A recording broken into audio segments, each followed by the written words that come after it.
There we go, Faith's 11. So here we are. Thank you so much for joining us today on this public holiday. And we just thought we would just have it anyway, because, you know, it's public holidays and days like this where you feel that you need to just get yourself towards yourself. I was just talking to a friend of mine yesterday, and she said, I've just had this weekend to get my head in order. And I think that's what a lot of us need to do. We're just going to get our own head in order. So with the kids and work and, you know, all these different things happening, you don't have time to get your own mind in order. And you know what it is like. We always say, put your mask on first before you start trying to save everybody else. Because I say to everybody, you can't pour from an empty cup. You have to be right first. And you are the most important person. If you're right, everything else goes right. If it's not right with you, nothing else goes right.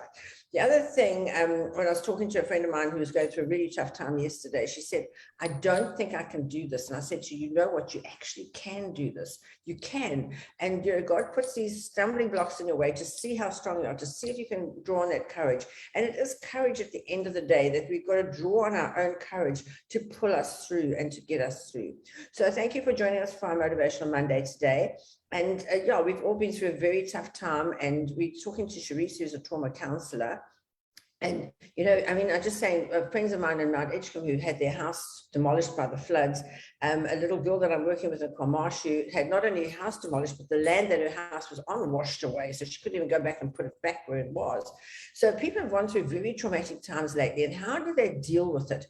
Well, we're working in a shop, we get them snapping at us. You know, suddenly their toaster breaking becomes the absolute end of everything. And they, you know, all the trauma that they've built up in their day is all directed on that poor toaster. But you know, at the end of the day, we have to learn to cope with these things. And how do you cope with them? Well, a lot of the time we're not trained to cope with them, and that's why we've got people like Charisse, who's a trained trauma counselor, who's going to show you how to get yourself in order first. Because if you're in order, you can control everything else. If you're not in order, if you're not in control of yourself, nothing else works. So without further ado, I'm going to welcome everybody. First of all, Glenda, who set all this up, to Stacey and Jess, and to our regulars who are on. Hi, Virginie, with her fabulous oils and everything to keep you going. And hi, Jeanette, thank you for joining us, and all the people joining us on Facebook. We had an amazing turnout last week, and we're hoping for a really good one this week, because I found on public holidays, we have a different audience. We have people who wouldn't normally be following us, if we at work and that type of thing. So we have different people following us today. And we're really hoping, guys, just remember, this is for you and to make your life the best that we can possibly help you to make it. So thank you, Stacey and Jess, for Connectable Life, and for everybody the opportunity to join. And there you go, Stacey. I'm going to hand over to you to introduce Charisse. Oh, amazing. Thanks so much, Glenda, Margaret. It's so exciting and amazing. So Charisse is a well-being coach and a certified trauma release exercise provider. As a trauma survivor, Charisse brings a personal approach to helping clients recover from chronic stress, anxiety, and trauma. Charisse uses a combination of TRE, which is trauma release exercises, breath work, and meditation to help clients restore and rebalance their nervous system for connection, growth, and healing. She's actually running a 6-week course at the moment, which you can book through Connectable Life, on trauma releasing exercises. It's called a short pause, and it's going to be so incredible and beneficial, because so many of us have gone through traumas, especially the last 2 years, and hold on to things. You know, we don't necessarily know how to let them go, and that is what Charisse specializes in.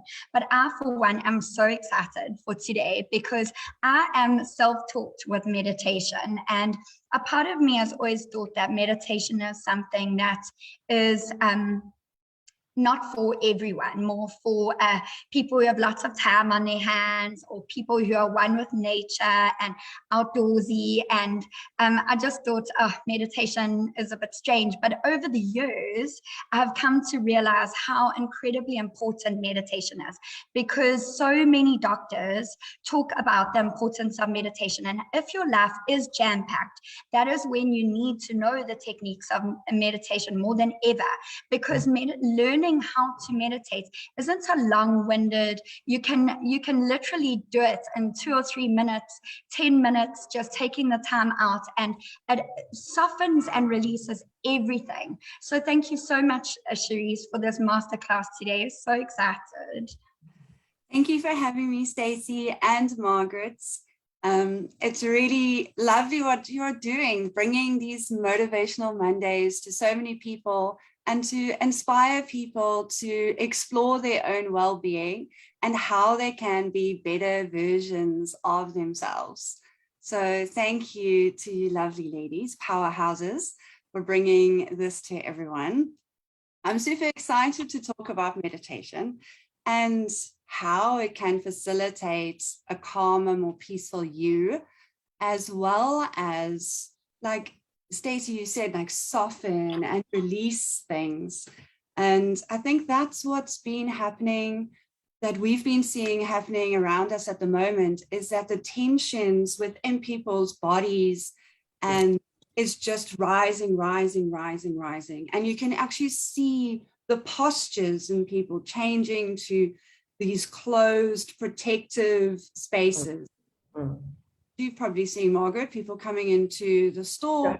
I do, and they're uptight, you know. Before they'd come in and, hi, how's it going? You know, I'm so happy to be here, but now it's, you know, and you can just see their jaws, and they're trying to control themselves all the time. And I think that's what we need to understand with people, that they are going through stress. This is how, and everybody processes stress in a different way. So those people who've really been through stress, their house has been washed away, they're, you know, fighting with the insurance company to do this and that. How do they, when you in that state, oh my gosh, and you still got to get on with life now, you know, got to deal with, say, the broken toaster. How do you go in and just release all that and just say, I'm going to go in and just be nice to these people? And I think a part of it is coming from a place of compassion and understanding. It's we need to understand that everybody's nervous systems and bodies are overloaded. We have very little capacity now for being nice, for dealing, sitting in traffic even. Sometimes these small things can now feel too much and too overwhelming. And one of the best things that I can recommend is this idea of a short pause. And that is why we calling our online course, which is going to deal with anxiety and trauma and stress, a short pause. I think there's a misconception that we need to take a week off. We need to go to the spa for the weekend. You know, we do these big activities to make ourselves feel better. But I think what I would like to change that conversation and say, really, we're looking for short pauses where we can slow our experience of the world down, where we can focus on our breath. We can ground ourselves in the present moment so that we don't explode over a toaster. You know, we see the toaster for what it is. An inanimate object that does not deserve our rest. But yeah, we don't need to take a whole weekend off or a holiday in Bali to find that inner peace. We really need to learn to take tiny moments throughout our day. And I find focusing on my breath probably to be the most effective way of anchoring myself to this moment so that the world feels less overwhelming. Absolutely, because we've got a lot on our plates. We've got to take a lot on. And I always say, rather take it out on the toaster than your poor children, because often people come in and they start scolding the children for something that they really haven't done. They haven't been that bad, you know, but they're taking it out, and you just see the jaw go like this, and they're taking it out the poor child. How do you realize you're taking it out on the wrong person, which often we do, and often in these situations you take it out on the one you love the most, and you say, oh my gosh, you know, I just don't know why I'm being so grumpy, because, you know, I've just got all these things building up, and I'm taking it out on you because I know you'll take it from me, which is what a lot of people do, which then puts strain on their relationships, and then the relationship goes pretty up, and then you've really got a big problem. How do you control that trauma, or how do you release the trauma so that you don't have it building up inside of you?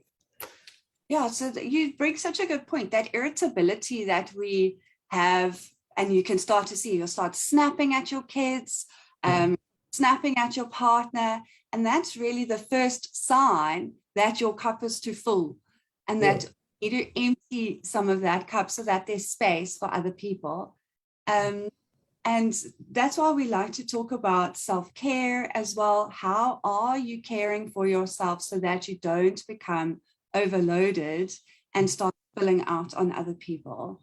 And the first step is awareness. You know, are you aware that you are overly irritable? Because this is your body talking to you to say, hello, I need your attention. I need some time with you. I need you to give me some safety signals. And that's what I like to talk to clients about first, is really awareness. And that's why meditation is so amazing, is that it actually trains your awareness muscle so that you are more grounded in what is happening right now and not triggered by your past trauma and stresses and anxiety.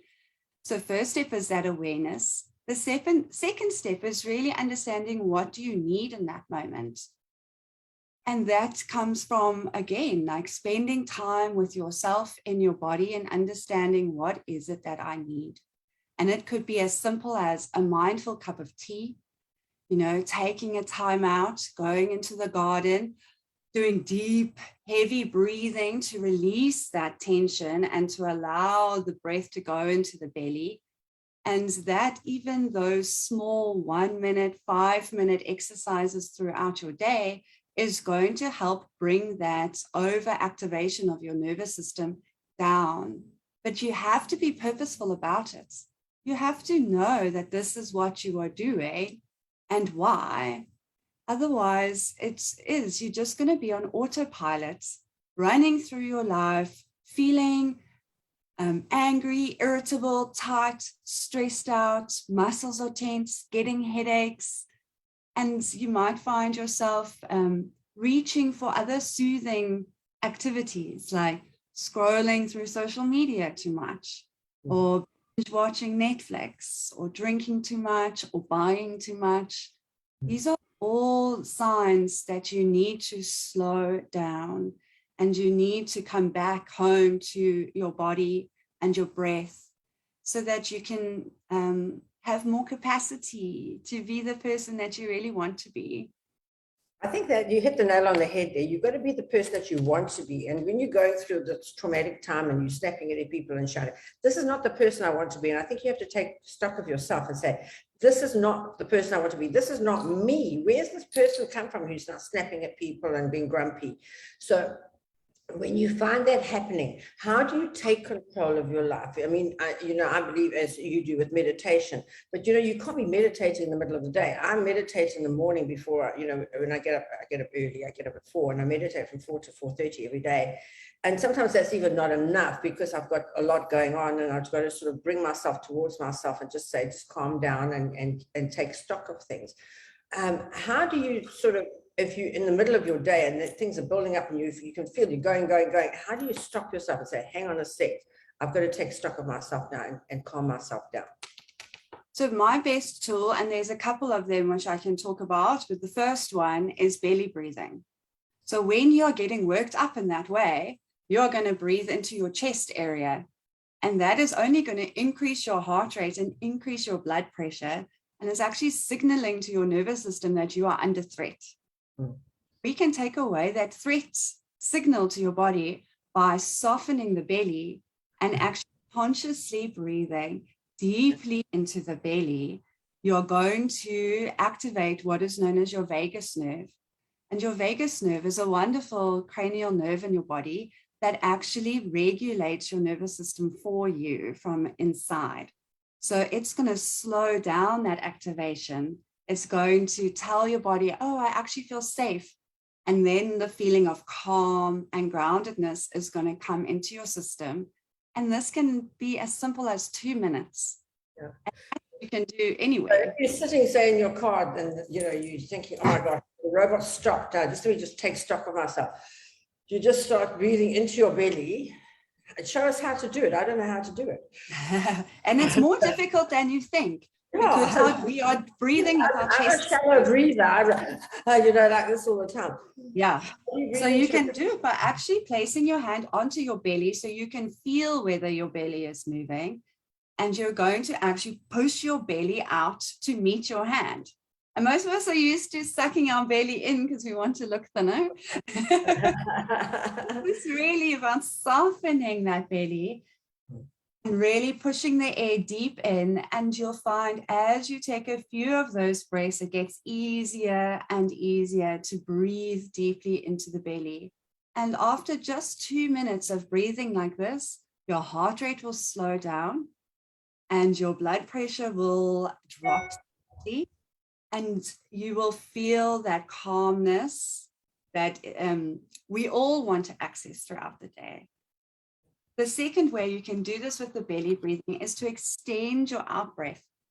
It's a very simple tool as well. So we're usually breathing in throughout the day.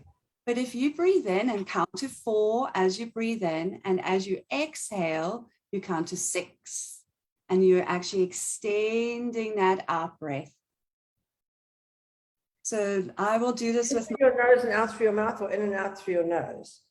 Well, it's best to breathe with your nose because your nose is filtering that air, but you really just want to breathe in the way that's most comfortable to you.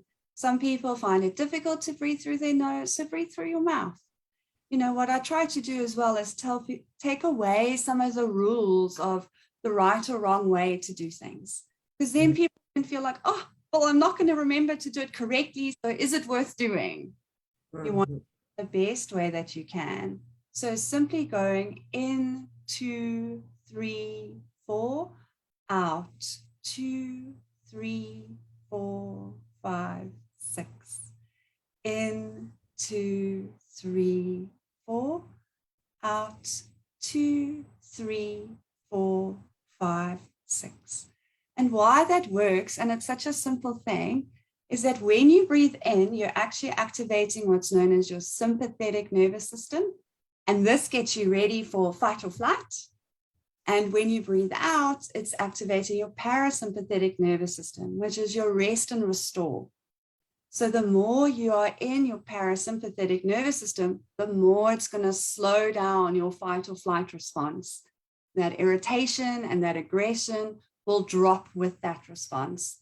And then your body can start to repair itself and feel calm and grounded. Fantastic. Well, I'm definitely going to try that one. So the belly breathing and the breathing in for a shorter time and out for a longer time. So that really does work, I must say. Yeah. I feel much better just doing it twice with you. It makes you feel much better. Okay. So when you find yourself getting wound up like that, you change your breathing. I think that's why a lot of people smoke. When you smoke, it changes your breathing. And that's, so if you've given up cigarettes, I've never smoked in my life, but anyway, I watch them and I'm like, why do these people smoke? And then you see it actually does change their breathing, and they do an inhale and then they exhale for a long time and that gives them that sense of satisfaction, and they think it's the nicotine kicking in. And it's actually quite like smoking, it gives you quite a visual view of your breath as well, so it makes you a little bit more conscious. So one of the ways I try and teach children to breathe more mindfully is that we call it hot chocolate breathing. So we ask them to hold a hot mug of chocolate, fake, imagine it in your mind, and you want to breathe in that beautiful chocolate smell. And then you want to cool that hot chocolate down. Oh, wow, that's a good one, hey? And so they can do that. And then we get them to visualize that steam, to smell the hot chocolates. And again, it grounds you to your present moment. Yeah. And your senses are a wonderful way to do that. We often on autopilot, we drown out all the noise around us. We only see what we need to see. We focus on our task.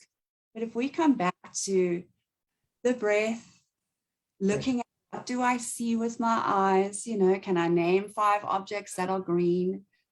And really bring your body back to where it is, because most of the time we are somewhere else. Yeah. We're in the past, or we're worrying about the future. We're not here in this moment. And that kind of mindfully connecting with your senses can also ground you. Yeah, and I think it also takes the worry away. I was chatting to my mom because I'm writing a book on our family history, and I said, I want you to think back when this and that happened. And she says, Margaret, I'm 97 years old. I live for today. I've forgotten about the past. I'm not even going to go that road. I'm not worried about the future because I don't know what my future is. I'm just living in today. And I thought, well, it took her 97 years to get there, at least it was something. But I think a lot of us, we were on all the stuff about the past. So-and-so said this and this and this. And then the future is very worrying because we'd like to know that our future is secure. And with today, with the pandemic and all the stuff going on, our future is not secure. So I think we have to really focus on today, just making today the best day ever. So what I do is the day before, I plan the next day so I know what's going to happen. And as much as I can control. And for the rest of it, I'm just going to have the best day possible. And every day I try to have the best day of my life because that's what I'm aiming for. But I think with a lot of people, it's really difficult because you've got all these things going on. Am I going to have enough money to pay my rent at the end of the month? Have I got enough food to last me if there's another pandemic? When I saw that China went back into lockdown, I said to them, oh my God, we haven't even got enough food for today, let alone for if we get locked down for a month, So you've got all these things going on in your mind. It's just to bring them down and just say, let me just live for now and make now the best that I can possibly do. What do you think about that? Because some people say, but I've got a plan for the future. I've got to know that I've got enough money to pay my rent at the end of the month. So I think you've touched on two things, control, and especially for trauma survivors, there needs to be a sense of control. So you can look for small things that you can control, like you have controlled your day, know you have some idea what's going to happen tomorrow, so you have a sense of agency. So it's looking for those things that you can control, and writing them down can be helpful as well, so that you externalize it and get it out of your head, so it's not running around in your head, putting it down black and white, but also making those steps of control quite small. So sometimes it's like, I need a month's backup in case there's another pandemic or lockdown. Maybe it's as simple as, I need to make sure I have tinned food. To buy 4 tins of tinned food. Make actions small so you can actually control it and complete it. So that these big, unknown, scary things that you might not get right. So it's trying to control the small aspects of your day. You can control how you wake up. You can control the time and the manner in which you wake up.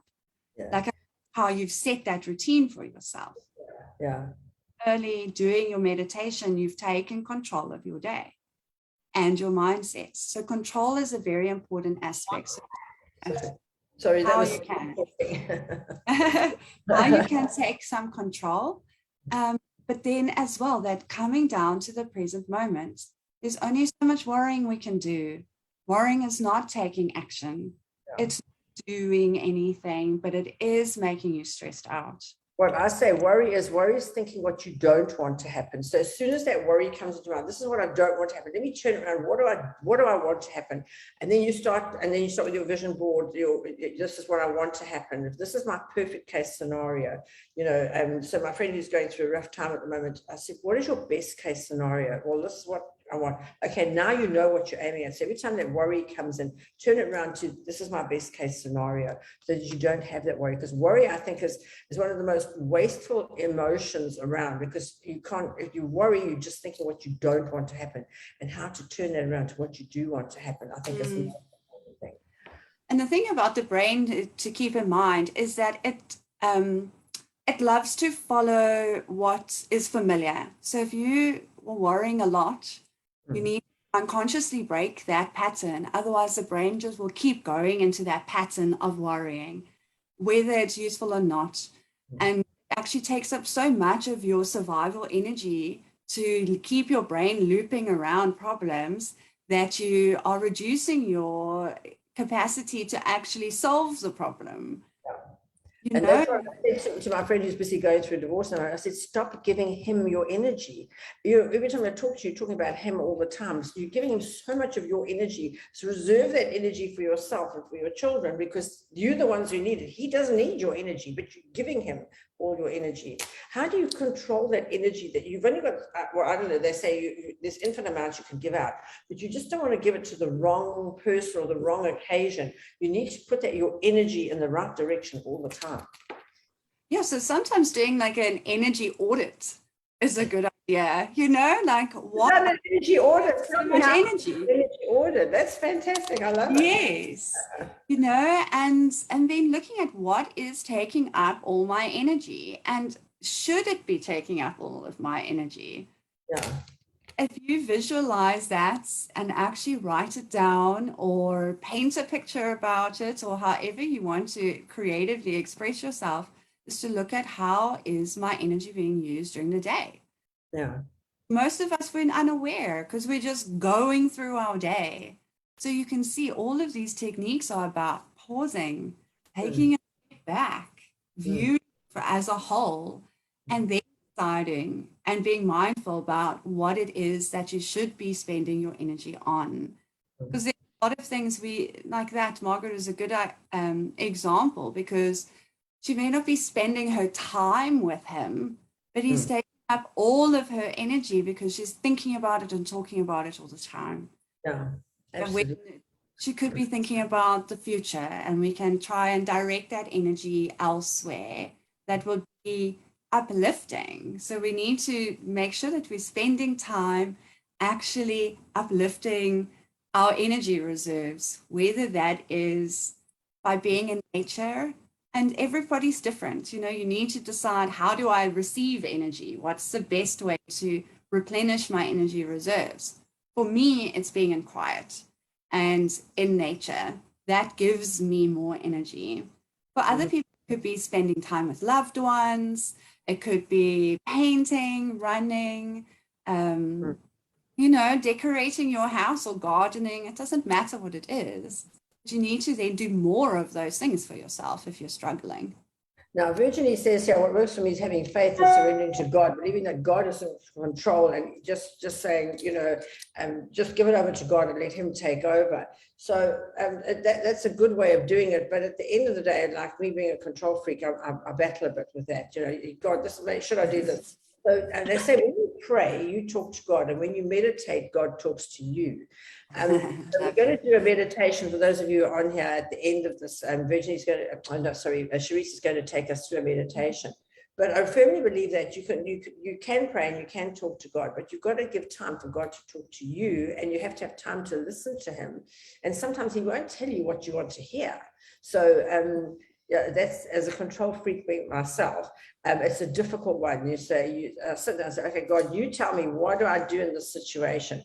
And the amazing thing is he always does, but you don't always listen. That's the problem.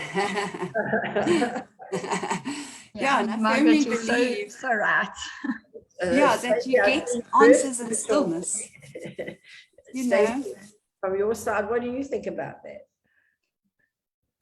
Oh no, Stacey's frozen. She's in the coffee shop. I'll jump in. Okay, you jump in, Jay. I love that we're having. Okay, are you there? I love that we're having this discussion today, because it just so happens that in the last couple of days, I've spoken to 3 different friends who have all said a similar thing, like, I'm tired of being tired. I feel like I'm constantly rushing. I feel like I don't have any time or space to be me, let alone do justice to being a good wife and a good mother. And it's so funny that just in a couple of days, in the general "how are you" message, this has been the response from 3 different friends. And it just makes me think of this energy audit. You're so busy, but what are you so busy with? And I sometimes think that when we don't have enough to do, we kind of find things to do rather than just being still.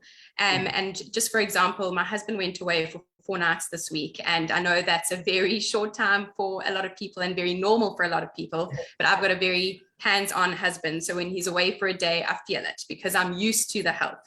And it just so happens it was also a long weekend, so 6 days of no school, 6 days of no domestic helper, just me and these kids for 6 days, which felt a little bit daunting, I'll be honest, because I'm used to having the extra help when work needs to carry on and other things need to carry on.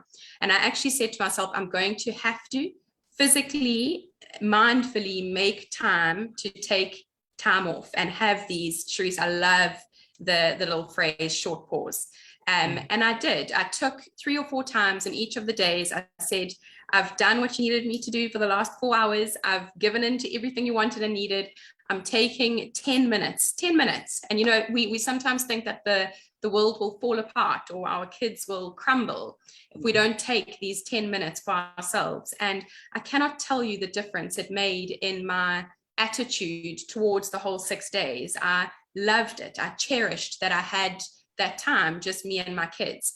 And I could have almost been a little bit exhausted and resentful that, you know, that I didn't have time to myself, but because I made the time to take these short pauses, it really does make a huge difference. And I think if we did that in our everyday lives, rather than, oh, I don't have anything else to do, what can I do? And kind of like finding the next thing to do. I think sometimes we busy ourselves. Being busy, and you busy Yeah. being all the time, but are you Exactly. really? And what are you accomplishing? You know, sometimes you just feel you've got to go. What am I accomplishing? And I think it's really important of the day to write down, this is what I want to accomplish today. And then at the end of the day, what did I accomplish? Often they don't match, but at Hershey's, all our managers have to send me 5 things that they're going to accomplish today. You can't come to work and say, I'm just going to work today. 5 things that you're going to accomplish today. And at the end of the day, did you accomplish those 5? And if not, what did you accomplish? Because you can't spend the whole day doing nothing, you know, just being busy. Mm-hmm. I think it's really, and that's amazing, Margaret, because you are teaching them to be incredibly mindful themselves. So they being accountable with their time and being mindful about what they are going to do. And I mean, with all of this, at the end of the day, it's all about mindfulness, being mindful of our full day and not just going through all the motions. I read a book a couple of years ago, and it said that for every hour in our day, we need to take 2 minutes of it and be mindful of ourselves, our surroundings, and do that breathe work. And so if we're taking just a few minutes every hour to be mindful of our surroundings and where we are, what we're thinking, it changes everything. And it allows us to have a form of meditation throughout the day and slowing down. And recently I read that book called Get Smart by Brian Tracy, and he speaks about how we are constantly thinking, like we are consuming 3 times more information in today's age than they were in the 1960s. And he speaks about how that constant information and our over-processing, our overthinking can be quite harmful for our brain. And he talks about how you need to take half an hour to an hour every day just to be slow. And like you say, Charisse, just to find something that refills your cup, whether it's nature or exercise or whatever it is for yourself, and just be slow and just think about our thinking and process. And like you say, be in control of our day and how we are mindful about our day and the next day, and not worrying about like things that don't need to be worried about. So yeah, and you know, Margaret, while you were talking, I was thinking about how many of your friends reach out to you, and you are such a wealth of knowledge to them, and just helping them to be motivated and self-aware and guiding them in the right thinking. So you are truly a good friend to have when they are in need, and they clearly they can come to you. Yeah, I think being so much older, most of my friends are actually between 30 and 40, which is amazing. Sorry, Faye. And yeah, so for me, it's really, it's a whole different world. And I relate to them, and I've been there, done that, got that t-shirt, and I've tried this, it didn't work, try that, maybe that'll work, you know. And I think that's the way to do it, you know, to just try the different things. I've been there. And this has worked for me. It may not work for you, but this is my suggestion. And I do give them a lot of suggestions. And I always say to them, I won't be offended if you say that's not going to work for me. That's not going to work for me. But I just need to tell you that I think this is it. And I always say my mentor who taught me my job, it took him 40 years to learn his job, and he taught me in 2. And I'm actually busy learning another job at the moment. And my teacher's been doing this job for 43 years, and I reckon she'll teach me in less than 2 years. So I think it really helps that if you have had the experience and somebody else says to you, I'm going through this, say, well, this is what worked for me, or this is what didn't work for me. And it may or may not work. I mean, I've got one friend just going through her 5th divorce. And I said, you should know after this time, don't do this again. And boy, I can tell you within 2 years she'll be married again. But it's a whole other world. It's so funny here. I'm in America at the moment, and you can only get married in a state 7 times. If you're going to get married the 8th time, and a lot of them do, you have to go to another state, else you can't get married. And I just say, oh my God, after 7 times, you should say that's enough. There's something out there. But anyway, but let's just get back to being the best you that you can be, and how to do that. Virginie, when you're talking to people, they come to you and say, listen, I think my life's a mess at the moment. I just don't know. This is wrong, that's wrong, the next thing's wrong. How do you get them to sit and take stock of their life to make sure? And what I do is I tell them to visualize their perfect case example, but sometimes they say, I can't even visualize that, I'm such a mess. How do you get them to sit down and take stock of their life and realize this is what I have, this is what I need, and this is the way forward? How does one take stock of their life like that? Yeah, so that's part of that is that energy audit, really looking at your day and what is happening. But I love the vision board that you spoke about as well. It's a lovely creative activity that you can do to really think about, what do I want from my life? Because we get one beautiful, special life. Yeah. And often we're going through it, half asleep, and just reacting to what is happening. So I use vision boarding, and I do it with my girls as well. I find it's a really wonderful activity for them to choose. Yeah. So I think that's what we need to be mindful of, is that we have to choose what we are for. We're often very clear about what we don't want. Like you were saying earlier, we're clear about all the things we don't want, but when did we really stop and decide what we do want? And being selective about that as well. We can't choose everything, but we can choose the most important things to us right now. So one of the ways that we do that is that we say, make your world smaller.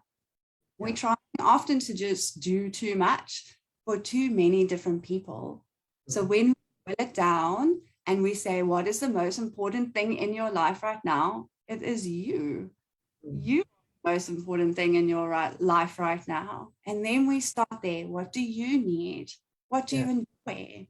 What do you like? And some people have never been asked that question. They're so busy serving others that they've forgotten that they need to serve themselves first.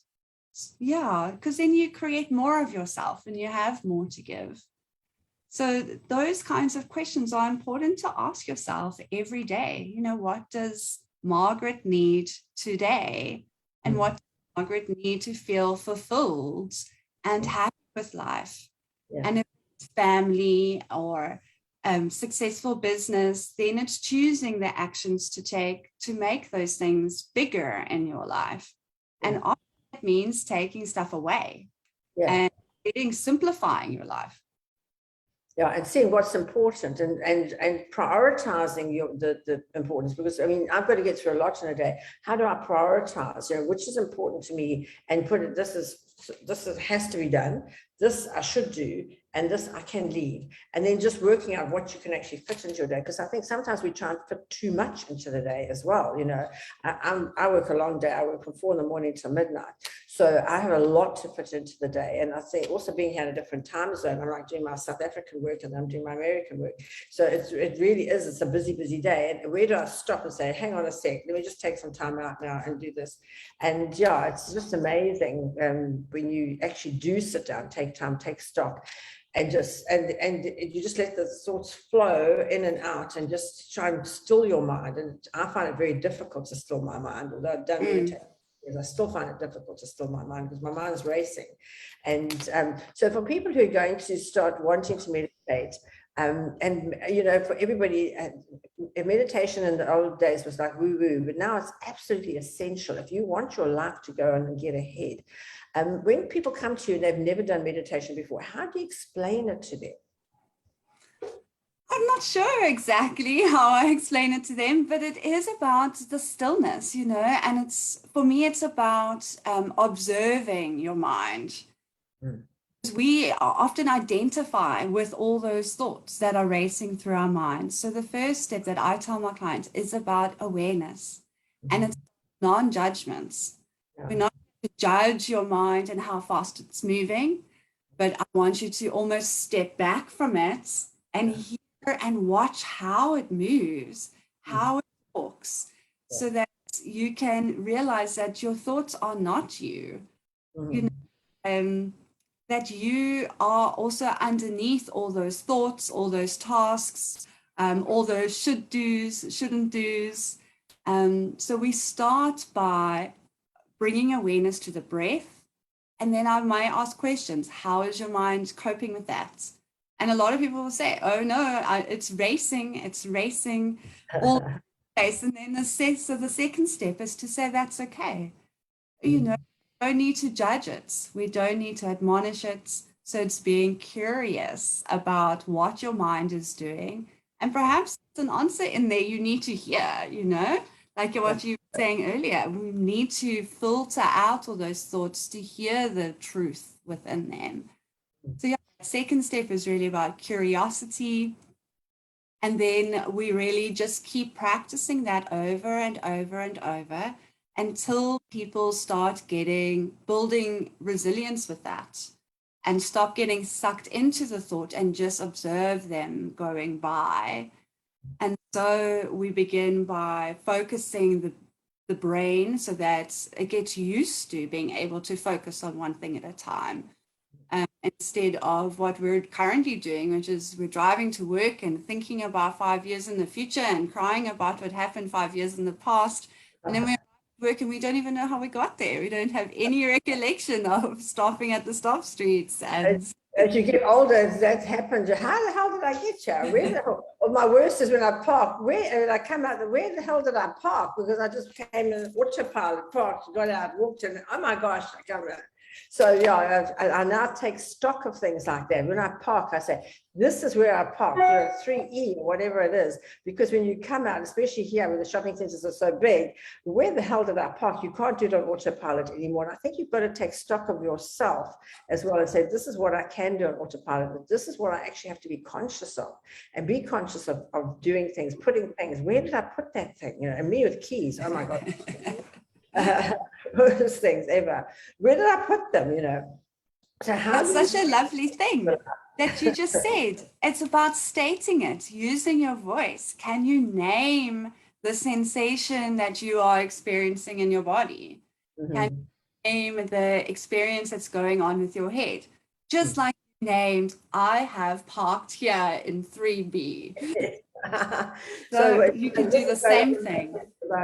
Yeah, and the other thing is to think big. I think a lot of people think very small. This is all I'm worth. This is all I deserve. Meantime, you deserve a lot. I live in a life of abundance. I have abundance in everything in my life. People say, oh, you got too much. You got too many clothes. You got too many shoes. My husband says, oh my God, my another pair of shoes. You buy too much makeup. I have abundance in everything in my life because I believe in abundance. I believe that we live in an abundant world and God wants us to be prosperous. He just never told us to be poor. And then, I mean, a lot of people think it's virtuous to be poor. It's virtuous to be, I'm very poor and this is what I am. And they think that's actually good. And I say that isn't. You should have abundance because God wants you to have an abundance. You can't count the stars in the sky. You can't count the grains of sand on the beach. Yeah. He gave us abundance and he wants us to have abundance. He wants us to have a lot. How do you get somebody from a mindset of, I'll just have a little is okay, to there's abundance out there for me? Yeah, so that is a very wonderful point because we do live in a scarcity mindset. And I think that is also reinforced by media and sometimes in businesses as well. Like we can't all get ahead. Someone must fail for me to get ahead. And that's the idea of there's not enough to go around.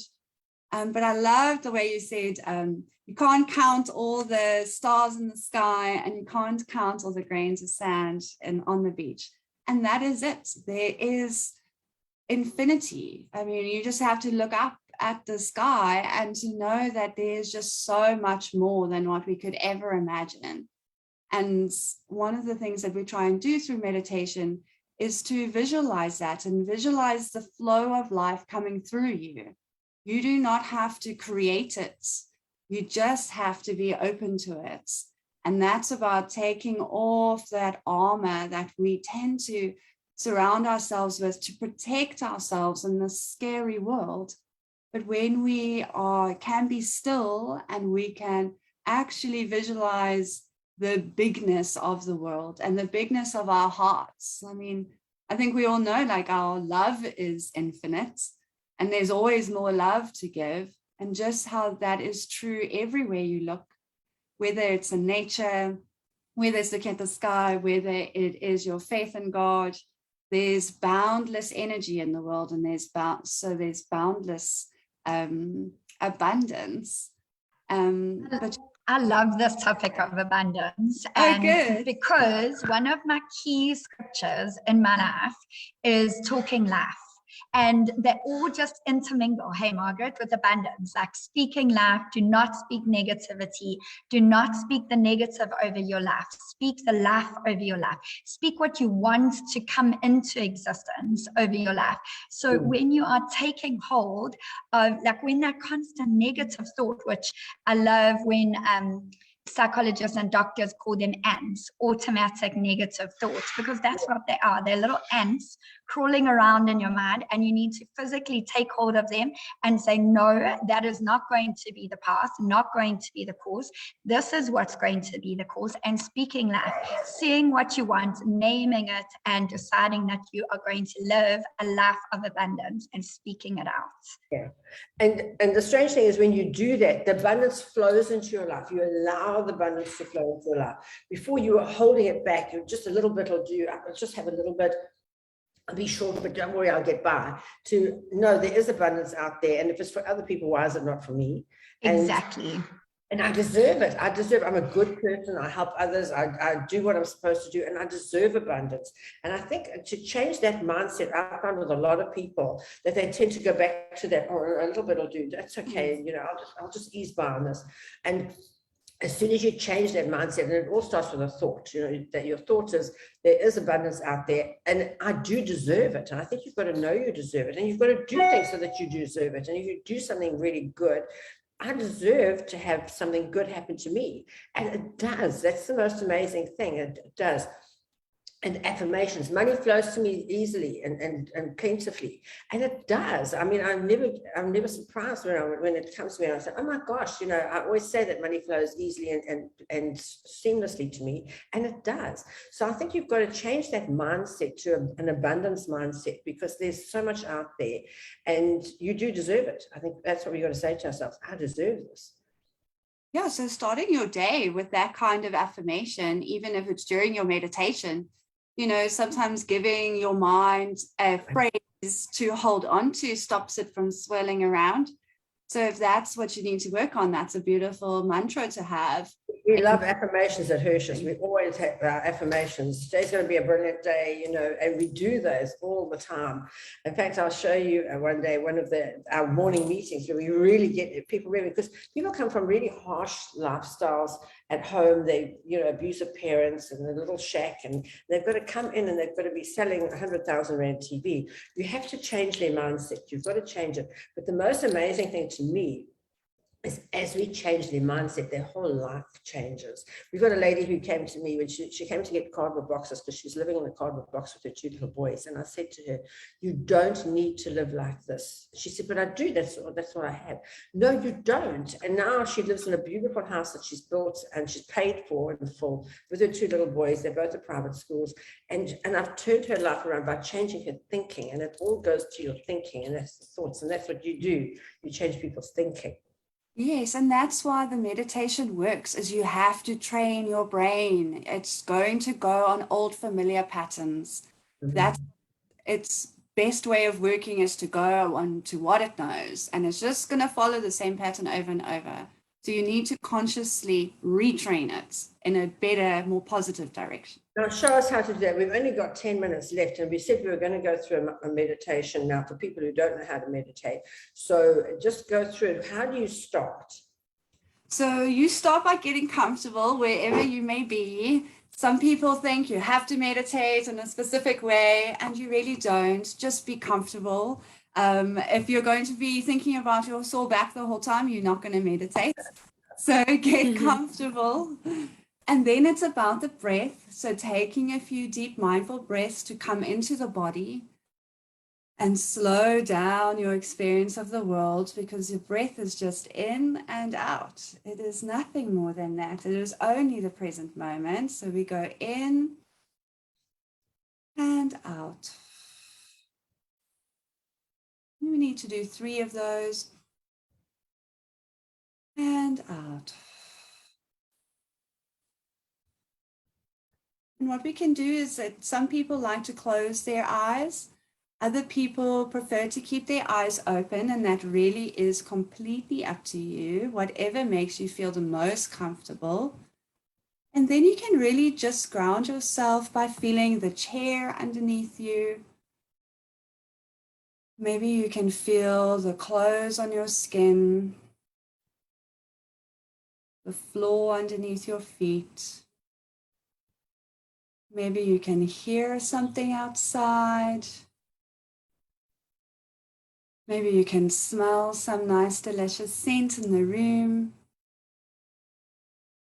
Really feeling how your senses come home. Keeping that breath nice and steady. And then observing. Can you feel any sensations in your body? Do you notice your mind starting to race? You can just keep bringing your attention back to your breath. Feeling the air go in through your nostrils and out through your mouth. And sometimes you might want to use touch through meditation as well. So you can even cross your arms over.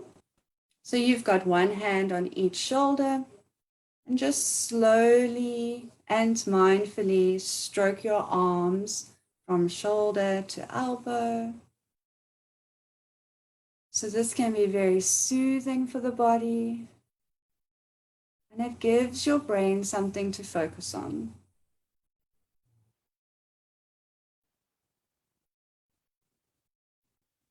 Maybe your body feels like swaying now, or you want to yawn. Just notice what comes up for you.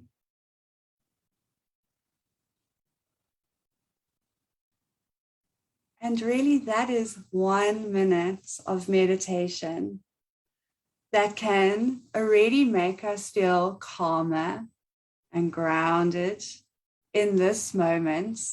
And I can see everybody's eyes look a little different to how they felt before. And Margaret, I noticed you did a little sway, almost like your body likes to sway when you meditate. I'm not sure if that happens to you often. I try and stop it because when I meditate, I sit on my back against the wall because I tend to hunch because I'm over the computer all the time. So I tend to hunch. So I try and sit against the wall to straighten my back because I find I start to hunch if I don't. So yeah, maybe that was why I was swaying, because I'm sort of normally got the wall behind me. Yeah, where's my wall? Yeah, and that was amazing. But I think it's really definitely all the breath. And if I've learned nothing today, it's been that the 4 in and 6 out. And that 6 out definitely does make a difference. I can feel myself changing in that 6 out. So I'm going to do that. I'm going to practice that. I'm trying to get to 8 outs. And I think Yes. the extra bit, So I think, that's been amazing. So, wow. Yeah, that wonderful belly breathe, hey? Like learning to breathe into your belly. Yes. Harder than we think. I'm a shallow breather. I'm always breathing, like going at fever pitch. So yeah, I think that's been amazing. Jess, for you, what have you learned from today? I think for me, it's just reiterated again that it, like Charisse has said, it doesn't have to be a vacation to Bali. It's just taking a few minutes throughout your day to just, find that stillness, find that calm, recoup, reset the mindset, and basically, in one word, probably just reset. And I really don't think that there's a better person than Charisse to go through this journey with, because I always find her so incredibly calming, and I think that's exactly what you need in a partner for this sort of journey. So yeah, just these that we need, we plan everything in our lives. We are so good at planning, but how often do we plan the fun things? How often do we plan the stillness? How often do we plan these little moments that we need? And I think if we took the time to actually put these in our diary, these moments of stillness, put an alarm on our phone, whatever it is, to just take 2 or 3 minutes throughout the day to find that short pause and to find that reset, then I think it's a game changer.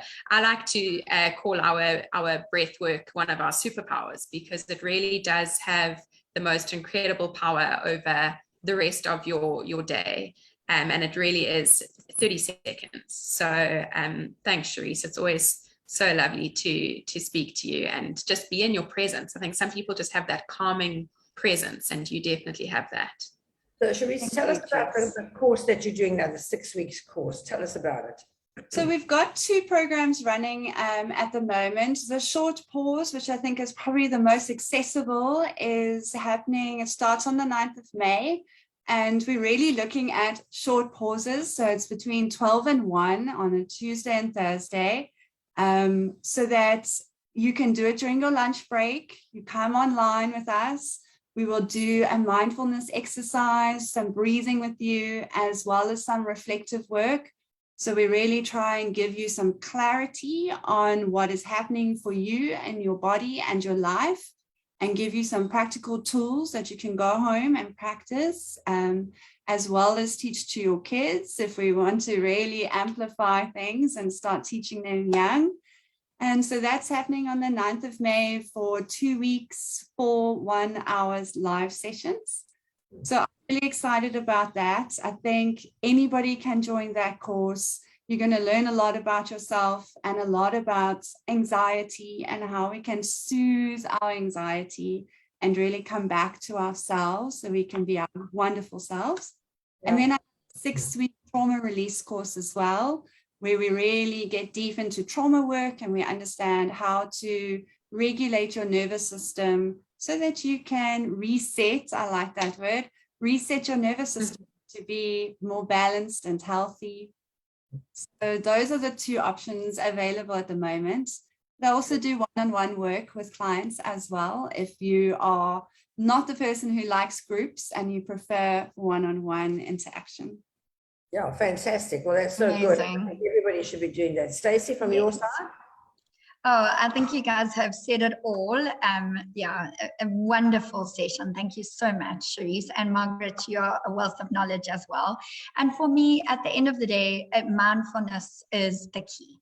To be mindful of our thoughts, to be mindful of our surroundings, to be mindful of the people who we are with and the conversations that we are having every single moment of the day. If we are able to be mindful, it just slows us down and allows us to take it in and allows us to stop worrying and stressing over things that don't matter. Because when we are mindful, oh, I'm worrying for what? And then deciding to change the narrative. And I often think to myself, I'm worrying about X and I actually want Y as a result of this. So I'm going to start thinking about how I'm going to get the result I want. And from that, it generally just falls into place and the things that you want end up happening. But thank you so much, Charisse. Your courses, they're unconnectable. Please feel free to contact us, and they're on our socials as well. And I've put them in Margaret's Facebook post and, in the live here and on our chat group here. So thank you so much. Well, thank you so much, girls, and it's been amazing. And of course, next week we've got Lucy talking to us about networking, which networking is so important, and never more so than in this time where everything's up and down and social media and so many stuff coming to you. Networking and actually talking to people makes such a difference. And with us, our cheapest form of advertising is talking to people, because we have recommendations. We call them raving fans, people who just rave about us. That was such a good experience. I loved shopping at Hershey's.